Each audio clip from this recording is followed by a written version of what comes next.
What's up, everybody? Jay here with Jay's Backyard Cooking, and today we're going to get into a pork shoulder in the pit barrel. Let's get into it.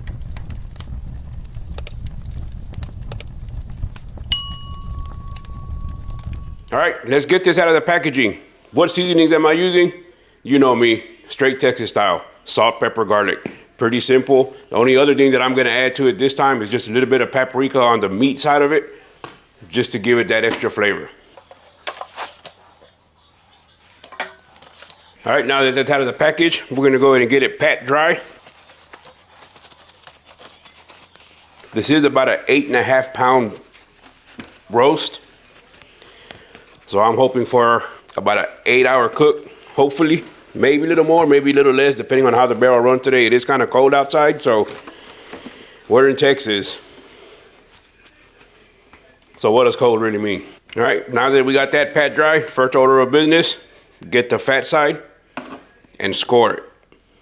Probably 1-inch slits.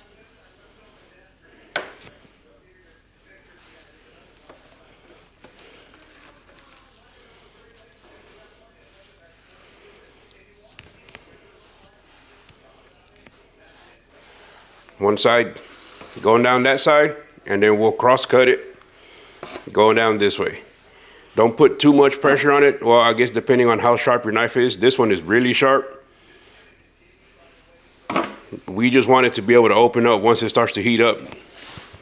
At that point, we're done with the knife, and this is what we're looking for right here, okay? Then, go on with your seasonings. This is the fat side, so I'm gonna not do the paprika on this side. I want it on the other side, again, just for that little extra flavor. Add a little bit of coloring to it.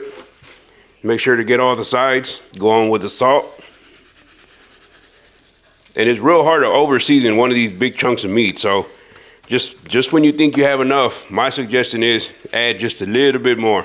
Don't forget to get those sides. Make sure it's covered all the way around as even as possible. Garlic powder. I'm not gonna get the sides on this just because personal preference. You'll hear me say it a lot in my videos. If you're new to the channel, if you're just now stumbling across this video, my recipes are more of a how I do it, not how I suggest you do it. If you don't like one thing or another that I'm doing, omit it from your recipe. Most of what I cook here is just my own rendition of something that you may or may not like as far as flavor profile goes. So,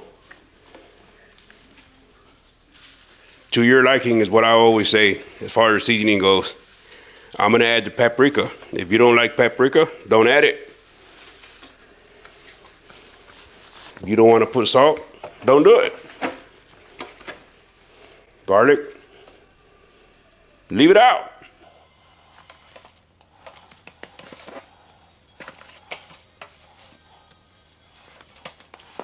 So on this side I have just a little bit of paprika left. I'm gonna go ahead and use it all just to get it out of the counter and give me a reason to buy another jar.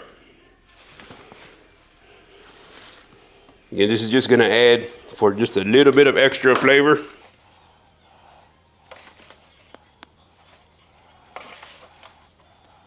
And some pretty color. I guess I will flip it over and finish it off. I didn't think I had that much.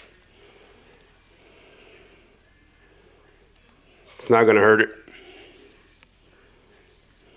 All right, another thing, if you're new to my channel, you know I like to clean up as I go. How does that saying go? No muss, no fuss, I think. All right, let's get the hook set in this bad boy. Right, one other thing that I did do just off camera real quick was wrap butcher's twine around the pork roast. Butcher's twine, you can pretty much get it anywhere. And it's labeled exactly that, butcher's twine. I just did it just for my peace of mind, just in case if anything gets too tender and it starts to fall apart. Again, it's gonna be hanging. It's an 8.5 pound pork roast, just for extra peace of mind for me that hopefully it won't fall all the way through. So with the hooks, I think with the hooks, I've shown videos on this before, but just find a good chunk of meat on either side, whichever side you want to hang it from. And again, for me, I'm just going to run it through the butcher's twine so that if anything happens, it'll catch on just fine. So 2 of them I'm going to hang this way, then I'm going to flip it around, and I'm going to get 2 more hooks hung the other way, just to catch as much meat as possible. And then once I get it outside,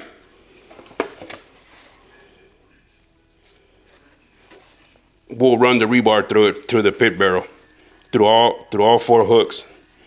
It's gonna look something like this as it's hanging.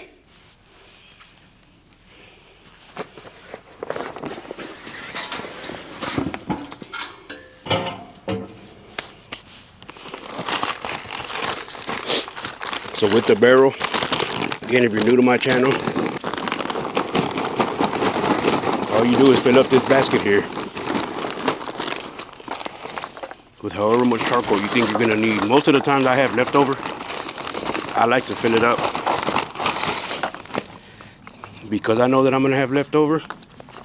Put the older ones up here, and right now I'm currently using Jealous Devil charcoal.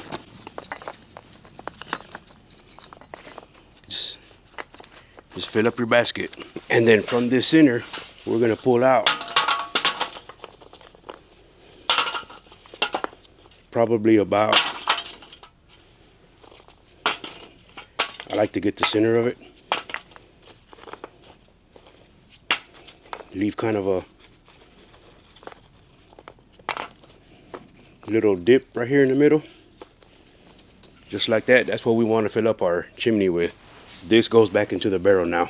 Then I have 2 pretty big sizes of some mesquite that I'm gonna throw in there. No particular way of how I put them. I just throw them in there so that they'll catch immediately right in the middle and then burn their way out. Once that's done, I'm gonna set this back, set the grate back in the pit barrel. I'm gonna use 1 Oklahoma Joe's fire starter tumbleweed. I should get these tin briquettes nice and lit up.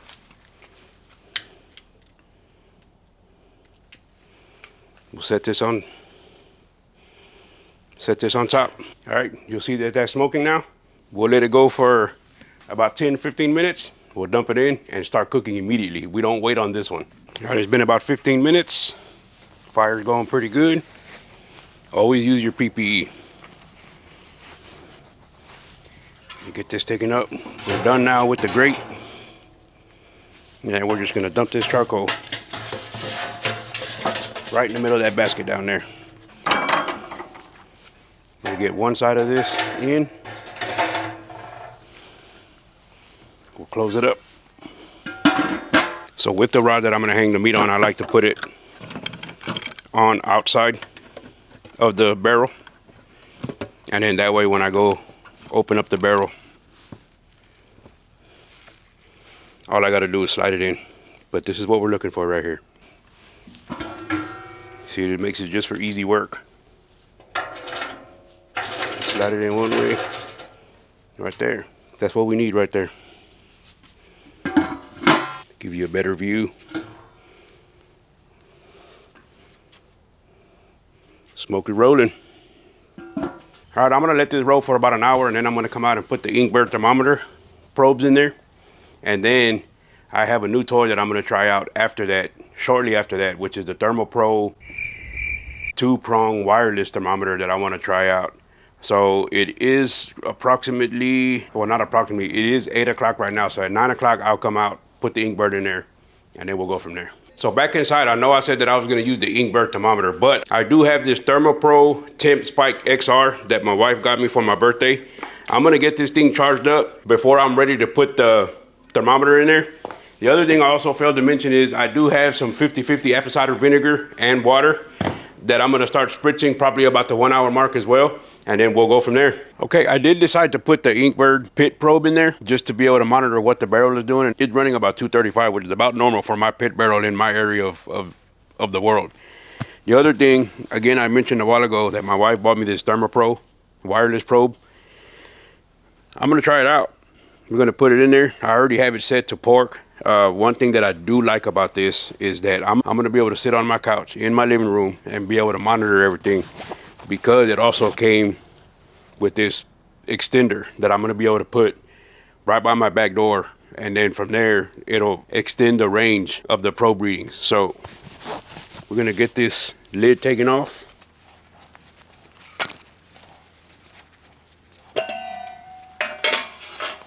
And then I am just going to turn this on. See if you can see it. The white one is already programmed to pork.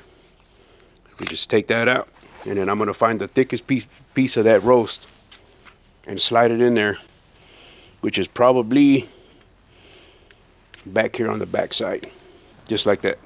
Also, I haven't started spritzing yet. I think it's too early. I'm gonna wait probably another hour before I come back out here and check it, see what it looks like. I'm gonna go based off of vision.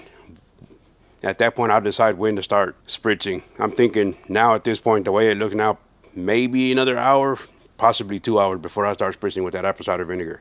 I don't know if you can see that or not, but got the target temp set at 160. I think I might up that a little bit, not sure yet.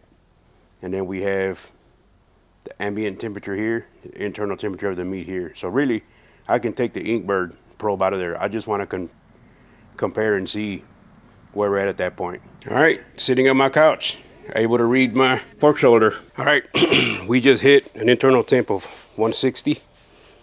Now we're gonna pull it, wrap it in foil paper, or pull it, spray it down one last time with apple cider vinegar, and then wrap it in foil paper, put the grate in this time, and then set it on the grate and let it ride out. The internal temp that I'm looking for is about on 200. From there, I'll pull it, put it in the cooler, and let it rest. Stay hydrated.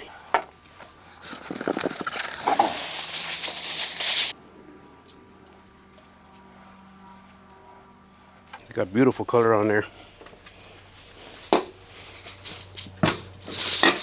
Get this bar out. Take the hooks out. We're not gonna need those anymore.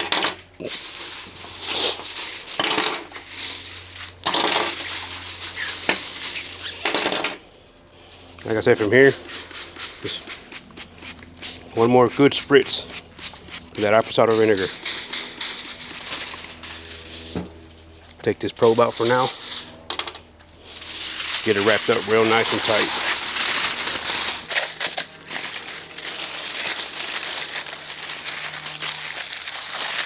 Anyway,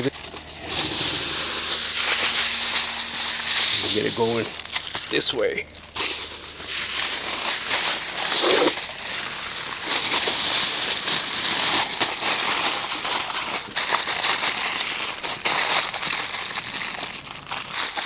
Like that. We'll get this temperature probe, stick it right back in there. Just like that. From there, we'll put the grate back in. Get this set right in the middle. Remember, you got to use these rebars. They help for the airflow, for the barrel to do its thing. My calculations seem to be right on point. It was just after 8 o'clock when I put it in. It's going on 12 o'clock now. The football game is fixing to start. National anthem is going on right now. We just hit 160 internal temp. I just wrapped it as you just saw. I'm thinking maybe another 3-4 hours to get it up to that 200 mark that I want. And then from there, straight into the cooler and let it rest. We'll keep at it. Temperature reading 200 internal. Time to pull it, get it into the cooler.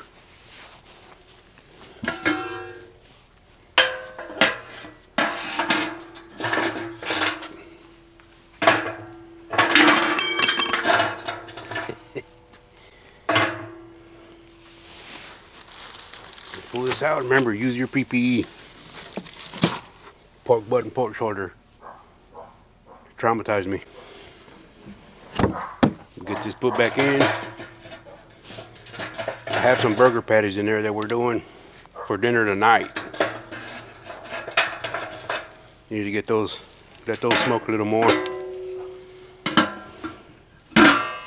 we're ready to go inside.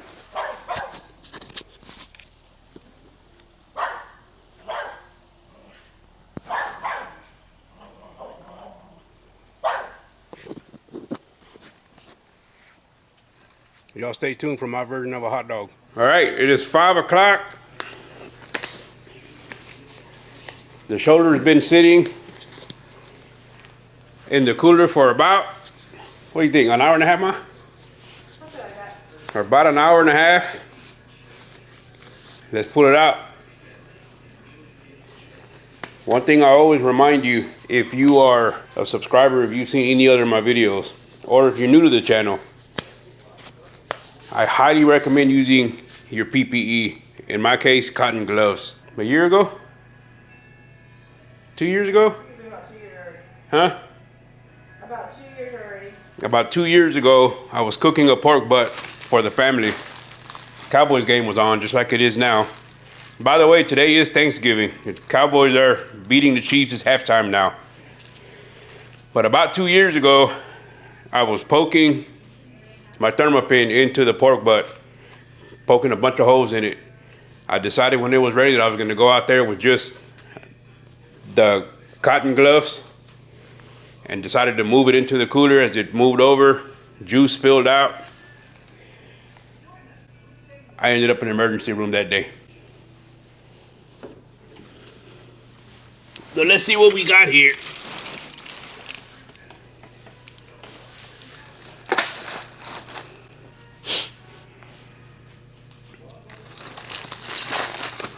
Let's open this up. The test of a good pork shoulder or a bone-in pork butt is how easily that bone slides out. So that's what we're searching for right now.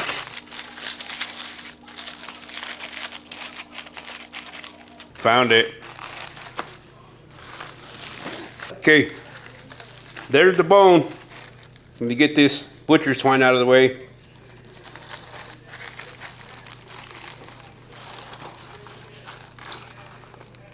That's the test right there. Clean, pull from the meat. No meat left on here. We're gonna have a good product. There you have it, folks. Another successful cook, minus a little bit of mess on the floor. But let's give this a little taste test real quick.